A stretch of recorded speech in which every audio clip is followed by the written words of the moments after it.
ஆனாலும் எங்களுக்கெல்லாம் ஒரு சின்ன ஒரு குறை தான். என்ன குறைனாக்கா, பஹாங் மாநிலத்தில் இருக்கக்கூடிய முக்கிய சுற்றுலா தலங்கள் பார்த்தோம்னாக்கா, முக்கியமாக தமிழ்நாட்டிலும் சரி இந்தியாவிலும் சரி இருக்கக்கூடிய சுற்றுப்பயணிகள் அனைவரும் எங்கள் மாநிலத்துக்கு வரீங்க, ஆனால் எங்கள் மாநிலத்துக்கு வர்றது உங்களுக்கே தெரிய மாட்டேங்குது. குறிப்பாக எங்களுக்கு வந்துட்டு கென்டிங் ஹைலண்டை தவிர்த்து கேமரன் ஹைலண்ட் மலை இருக்குது. எல்லாம் வந்துட்டு உங்கள் ஊர் பாஷையில் சொல்லணும்னாக்கா ஹில் ஸ்டேஷன்.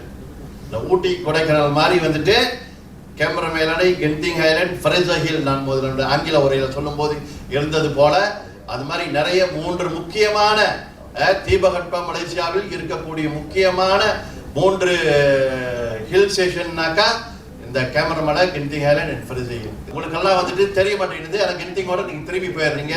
நீங்கள் எல்லாம் உள்ளுக்கு வந்து பஹாங் மாநிலத்தில் இருக்கக்கூடிய அனைத்து சுற்றுலா எங்களுடைய மாநிலத்தில் இருக்கக்கூடிய நேஷனல் பார்க் 130 மில்லியன் ஓல்ட், ஒரு 5-6 பேர் சேர்ந்தா தான் ஒரு காட்டு மரத்தை பிடிக்க முடியும். பச்சை காடு அப்படின்னாக்கா நம்ம இங்க கூட பச்சை காடு அப்படின்ற வார்த்தை தான் தெரியும். உண்மையான பச்சை காட்டுக்கு வந்து அர்த்தம்னாக்கா அது எங்களுடைய மாநிலத்தில் தான் இருக்கு.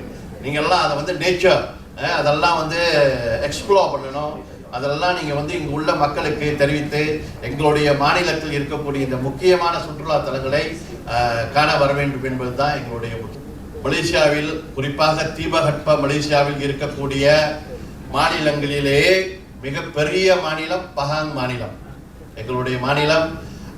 இந்த மாநிலத்தில் அதிகமாக இந்தியாவை சார்ந்த சுற்றுப்பயணிகள் வருவது சமீப காலங்களில் அதிகரித்து வருகின்றது.